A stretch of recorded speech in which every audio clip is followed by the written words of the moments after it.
नाज़रीन मोहतरम, इश्क की एक और पुरनूर महफिल और एक और पुरनूर वाक़े के साथ आपकी मेज़बान राबिया अनम हाजिर खिदमत है। नाज़रीन किराम, ऐलान नबूवत के बाद रसूल अल्लाह आक़ाए दो जहां मोहम्मद मुस्तफ़ा सल्लल्लाहु अलैहि वसल्लम ने हुक्म इलाही की तामील में इस्लाम की तौसी और इशाअत का सिलसिला खुफिया तौर पर जारी रखा हुआ था। जब अल्लाह की वहदानियत और रसूल अल्लाह की रिसालत की गवाही देने वालों की तादाद 39 तक पहुँच गई तो रसूल अल्लाह के क़ल्ब अतहर में दावत दीन के काम में तेज़ी लाने की आरज़ू पैदा हुई। तो साथ ही आपके मुबारक क़ल्ब में इस तमन्ना ने भी सर उठाया कि काश मक्का की ऐसी शख्सियात जो क़ुव्वत और ताकत की अलामत हैं वो मुसलमानों की जमात का काश हिस्सा बन जाएं, ताकि इस्लाम की ऐलानिया तबलीग का सिलसिला शुरू किया जा सके। उस वक्त अल्लाह ताला ने अपने हबीब मुकर्रम को उनके चचा सैयदना अमीर हमज़ा के कबूल इस्लाम की सूरत में एक मजबूत सहारा फराहम कर दिया था, जिसका हम पहले महफिल इश्क में ज़िक्र कर चुके हैं। मगर अब आपको ख़ानदान से बाहर जिस गौहरे नायाब की तलाश थी उसकी तकमील होना अभी बाकी थी। कायनात का जर्रा जर्रा इस तजस्सुस में पड़ गया कि न जाने वो कौन होगा जो मुरादे रसूल का मिस्दाक बनेगा। आसमानों ने कहा सुन के कहीं है कोई, आसमानों ने कहा सुन के कहीं है कोई, बोले सैयारे सरे अर्शे बरी है कोई। चांद कहता था नहीं अहले ज़मी है कोई, कहकशां कहती थी पोशीदा यही है कोई। थी फरिश्तों को भी हैरत कि ये आवाज़ है क्या, अर्श वालों पे भी खुलता नहीं ये राज है क्या। रसूल अल्लाह के क़ल्ब अतर में ये ख्वाहिश, ये आरज़ू, ये तलब और ये मुराद पैदा हुई तो उसने दुआ की शक्ल इख्तियार कर ली। मक्का में उस वक्त दो अफराद दीगर लोगों के मुकाबले में ज़्यादा सरकर्दा नज़र आते थे। उन्हीं दोनों के लिए आपने बारगाह इलाही में अपनी शिद्दत आरज़ू के साथ, शिद्दत के साथ ही दुआ फरमाई। कहा या रब्बुल आलमीन, रसूल अल्लाह दुआ फरमा रहे हैं, या रब्बुल आलमीन इस्लाम को अमर बिन हशाम यानी अबू जहल या उमर बिन खत्ताब के ज़रिए क़ुव्वत व ताकत अता फरमा। दोनों ताकतवर थे, दोनों का एक खौफ था, एक रोब था, एक दबदबा था। इन दोनों में से दुआ फरमाई कि किसी एक को मुशर्रफ ब इस्लाम फरमा दे। ये दुआ आप सल्लल्लाहु अलैहि वसल्लम की ज़ुबान अक़दस से निकल कर अर्श की बुलंदियों पर जा पहुँची और बाबे कबूलियत से होती हुई मुजीबुद्दावात की बारगाह में पहुँची और फिर उमर बिन खत्ताब के हक़ में मुस्तजाब हो गई। अल्लाह अकबर। मुझसे पूछो मैं बताऊं अज़मत-ए शान उमर, मुझसे पूछो मैं बताऊं अज़मत-ए शान उमर। था रसूलुल्लाह को दरकार ईमान उमर, अज़मत-ए शान उमर, अज़मत-ए शान उमर, अज़मत-ए शान उमर, अज़मत-ए शान उमर। अहले ईमान के दिलों में है मोहब्बत मौजिज़ा,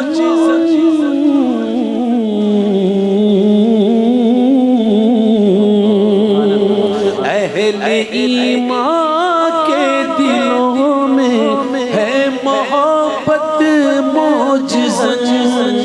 कुफ्र के सीनों में पैवस्ता है पैकाने उमर, अज़मत-ए शान उमर, अज़मत-ए शान उमर, अज़मत-ए शान उमर। नाज़रीन किराम, रसूल अल्लाह की दुआ बारगाह खुदावंदी में मकबूल हो चुकी थी और अब उस दुआ के अमली सूरत इख्तियार करने की घड़ी भी आन पहुंची थी। हज़रत उमर फ़ारूक के मुशर्रफ ब इस्लाम होने से मुतालिक कई रिवायात हैं नाज़रीन कराम, मगर मैं यहाँ वो रिवायत बयान करूँगी जो शान फ़ारूकी से मुताबिकत रखती है। ये रिवायत मुस्नद अहमद बिन हम्बल और सीरत इब्न इसहाक दोनों में बयान हुई है। और इस रिवायत में हज़रत उमर फ़ारूक की रसूल अल्लाह से इश्क की इब्तिदा का इजहार होता है। जनाब, ये महफिल इश्क है ना, तो रिवायत भी इश्क वाली ही बयान होगी इंशाअल्लाह। रिवायत आपके सामने रखते हैं नाज़रीन कराम। रिवायत में आता है कि एक दिन उमर बिन खत्ताब खाना काबा का तवाफ़ कर रहे थे तो देखा कि मोहम्मद मुस्तफ़ा तन्हा मसरूफ़ इबादत हैं और ऊंची आवाज़ से कुछ तिलावत फरमा रहे हैं। हज़रत उमर ने सोचा कि ये मौका अच्छा है, देखूँ तो सही कि आप तन्हाई में क्या करते हैं और क्या पढ़ते हैं। बहुत मोहतात होकर दबे पाँव आगे बढ़े कि कहीं रसूल अल्लाह उन्हें देख ना ले, इसलिए गिलाफ़े काबा में छुप गए और आहिस्ता आहिस्ता सिरकते हुए एक ऐसी जगह पर पहुंच गए जहां उनमें और रसूल अल्लाह में बस गिलाफ़े काबा के सिवा कुछ और हाइल नहीं रहा। अब हज़रत उमर ने पूरी तरह अपनी तवज्जो, कंसंट्रेशन, फोकस होके रसूल अल्लाह की ज़ुबान अक़दस से अदा होने वाले कलमात पर मबजूल कर ली। अल्लाह के रसूल नहायत जज्ब व कैफ के आलम में सूरह अल-हाक़ा की 38वीं और 39वीं आयात तिलावत फरमा रहे थे, जिसका तर्जुमा मैं आपके सामने रखती हूँ। तर्जुमा कुछ यूँ है कि मैं कसम खाता हूँ उन चीज़ों की जिन्हें तुम देखते हो और उन चीज़ों की भी जिन्हें तुम नहीं देखते। इन अल्फाज में कुछ ऐसा असर था, ऐसी दिल आवेज़ी थी कि हज़रत उमर इन अल्फाज की तरफ असर पजीरी में उसके खो गए। इतने में रसूल अल्लाह ने सूरह अल-हाक़ा की अगली आयत नंबर 40 तिलावत फरमाई, जिसका तर्जुमा है कि बेशक ये कुरान बुजुर्गी और अज़मत वाले रसूल का फरमान है। अब जो हज़रत उमर ने ये आयत सुनी तो सोचने लगे कि कुरैश जो कहते हैं कि ये नहायत बुलंद पाया शायर हैं, तो शायद वो ठीक ही कहते हैं। इतने में रसूल अल्लाह ने सूरह अल-हाक़ा की अगली आयत 41 नंबर की आयत को तिलावत करना शुरू किया, जिसका तर्जुमा है कि और ये किसी शायर का कलाम नहीं है कि अदबी महारत से खुद लिखा गया है, तुम बहुत ही कम यकीन रखते हो। अब हज़रत उमर ने ये आयत सुनी तो फिर उनकी सोच बदल गई। हज़रत उमर सोच रहे हैं आयतें नाजिल हो रही हैं, अब उनकी सोच बदल गई कि नहीं, ये तो अपने शायर होने से इनकारी हैं, ये तो इनकार करते हैं, तो फिर जैसा कि कुरैश वाले कहते हैं कि ये काहिन हैं, तो फिर वही होंगे। इतने में रसूल अल्लाह ने अगली आयत नंबर 42 तिलावत फरमाई, जिसका तर्जुमा है और ना ये किसी काहिन का कलाम है कि फ़नी अंदाज़ों से वज़ा किया गया हो, तुम बहुत ही कम नसीहत हासिल करते हो। हज़रत उमर ने ये आयत सुनी तो दंग ही रह गए, हैरान हो गए कि अगर ये ना किसी शायर का कलाम है, ना काहिन का कलाम है, तो फिर ये है क्या। उनके इस ताज्जुब का जवाब उन्हें इस तरह मिला जब रसूल अल्लाह ने सूरह अल-हाक़ा की अगली आयत नंबर 43 तिलावत फरमाई, जिसका तर्जुमा है कि ये कलाम तमाम जहानों के रब की तरफ से नाजिल शुदा है। सरवरे कायनात ये आयात पढ़ते जा रहे थे और हज़रत उमर को उनके एक एक सवाल का जवाब मिलता जा रहा था और उनके दिल की हालत बदलती जा रही थी। एक तो आयात कुरानी, वो भी रसूल अल्लाह की ज़ुबानी, सुभान अल्लाह, और फिर उस दुआ का असर जो रसूल अल्लाह ने उनके लिए मांगी थी। इन सब चीज़ों ने मिलकर हज़रत उमर की शख्सियत पर कुछ ऐसा असर किया, उन पर ऐसी रिक्कत तारी हुई कि उन्होंने बेइख्तियार रोना शुरू कर दिया। खाना काबा का गिलाफ है, गिलाफ के पीछे से हज़रत उमर निकल आए, पुकार उठे, कितना हसीन और बुजुर्ग है ये कलाम। रसूल अल्लाह का चेहरा अक़दस हज़रत उमर की आवाज़ सुनकर खिल उठा, मुस्कुरा दिए। आपने हज़रत उमर का दामन पकड़कर फरमाया, ए इब्ने खत्ताब, तुम यहाँ क्या कर रहे हो। आपके सामने इस वक्त उमर बिन खत्ताब नहीं थे नाज़रीन कराम, बल्कि 3 दिन पहले आपने जो दुआ मांगी थी वो कबूलियत का मुजस्सम पैकर बनकर आपके सामने खड़ी थी।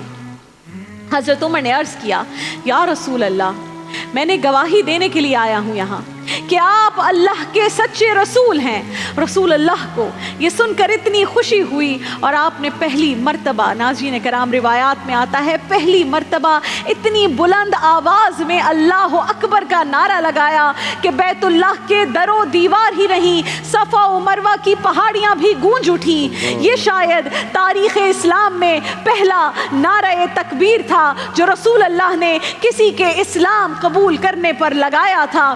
پھر آپ نے فرمایا عمر مبارک ہو، جبرائیل امین نے ابھی ابھی مجھے یہ خبر دی ہے کہ عمر کے اسلام لانے سے تو آسمان والے بھی خوشیاں منا رہے ہیں۔ اللہ اکبر، نعرہ تکبیر، اللہ اکبر۔ دل برو دلدار عمر، دل برو دلدار عمر، ہر دل کا پیار عمر، ہر دل کا پیار عمر، خوشبو بہار عمر، خوشبو بہار عمر، منکر پہ وار عمر، منکر پہ وار عمر، نبی کے دین کا شاہکار عمر، نبی کے دین کا شاہکار عمر، جری ہے شیر ہے جرار عمر، نبی کے دین کا شاہکار عمر، جری ہے شیر ہے جرار عمر، دل بر عمر عمر، دل بر عمر عمر، دل بر عمر عمر، میرا رہبر عمر، نبی مانگے جسے وہ ہے جرار عمر۔ میرے آقا نے کہا میں نے مانگی ہے دعا، میرے آقا نے کہا میں نے مانگی ہے دعا، ہے اس دعا کا نتیجہ نہیں خود آ رہا وہ، اسے ہے بھیجا گیا، میری دعا کا نتیجہ، میری دعا کا نتیجہ بن کے آیا ہے میرا یار عمر۔ بیت اللہ سے دار ارقم کے لیے روانہ ہونے لگے تو حضرت عمر بھی ساتھ ساتھ چلنے لگے۔ رسول اللہ نے پوچھا عمر کہاں کا ارادہ ہے؟ عرض کیا یا رسول اللہ اب عمر کا کوئی ٹھکانہ نہیں، اب تو جہاں جہاں آپ ہیں وہاں وہاں یہ غلام ہے۔ یہ سن کر رسول اللہ کی آنکھوں میں آنسو آ گئے، آپ نے انہیں سینے سے لگا لیا اور اپنے ساتھ لے کر دار ارقم تشریف لے آئے۔ دار ارقم میں موجود صحابہ نے حضرت عمر کو رسول اللہ کے ہمراہ دیکھا تو خوشی سے وہ بھی نعرہ تکبیر، اللہ اکبر کے نعرے بلند کرنے لگے۔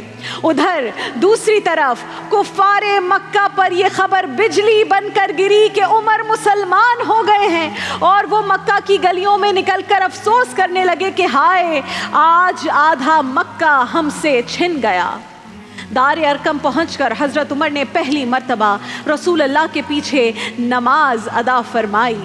نماز سے فارغ ہونے کے بعد حضرت عمر نے عرض کیا یا رسول اللہ آج کے بعد یہ نہیں ہوگا کہ مشرکین تو علی الاعلان بیت اللہ کا طواف کریں اور ہم سچ اور حق پر ہونے کے باوجود چھپ کے بیٹھے رہیں۔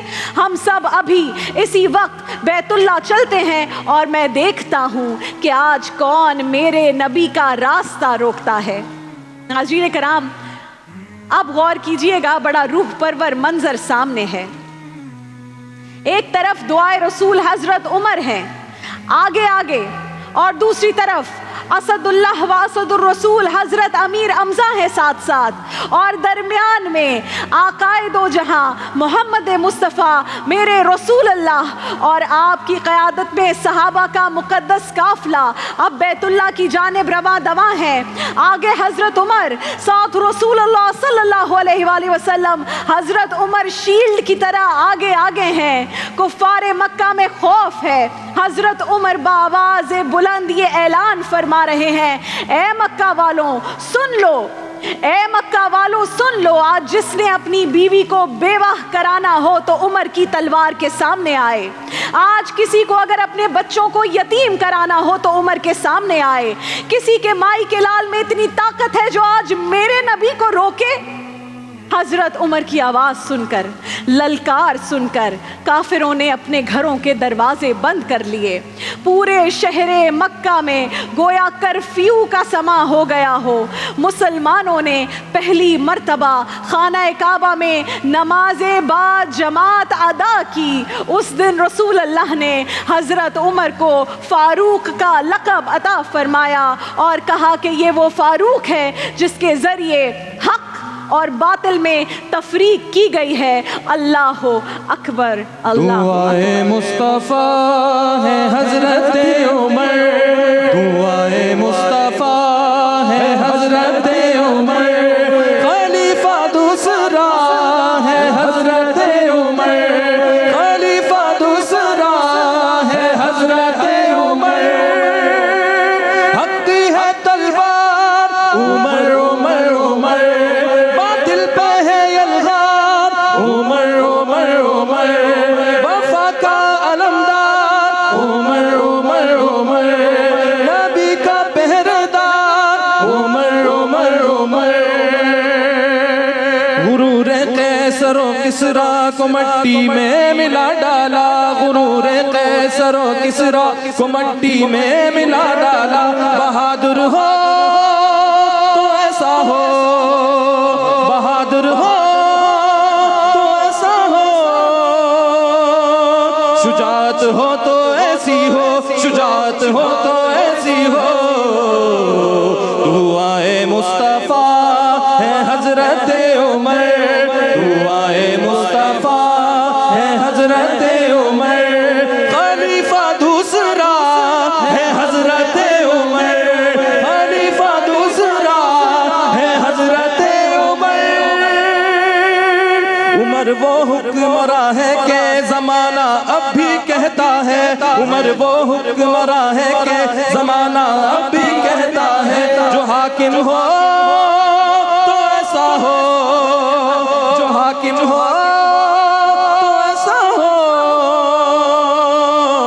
عدالت ہو تو ایسی ہو، عدالت ہو تو ایسی ہو، دعائے مصطفیٰ ہے حضرت عمر، دعائے مصطفیٰ ہے حضرت عمر، خلیفہ دوسرا ہے حضرت عمر، خلیفہ دوسرا ہے حضرت عمر، حق ہے تلوار عمر عمر عمر، باطل پہ ہے یلغار عمر عمر عمر، وفا کا علمدار عمر عمر عمر، عمر عمر عمر، عمر عمر عمر، عمر عمر عمر۔ کیا بات ہے! اندازہ لگائیے وہ پروٹوکول کیسا ہوگا، وہ شیلڈ کیسی ہوگی رسول اللہ کے سامنے جب حضرت عمر چل رہے ہوں گے اور للکار رہے ہوں گے تمام دشمنان اسلام کو، تو وہ منظر کیسا ہوگا۔ سبحان اللہ، اللہ ہم سب کو سچا اور پکا عاشق رسول بنائے، اللہ تعالیٰ اس ملک کے لیڈران کو سچا اور پکا عاشق رسول بنائے، آمین ثم آمین۔ دیکھیے محفل رمضان لائیو ٹرانسمیشن روزانہ دوپہر 3 بجے سے شام 7 بجے تک، صرف گرین انٹرٹینمنٹ پر۔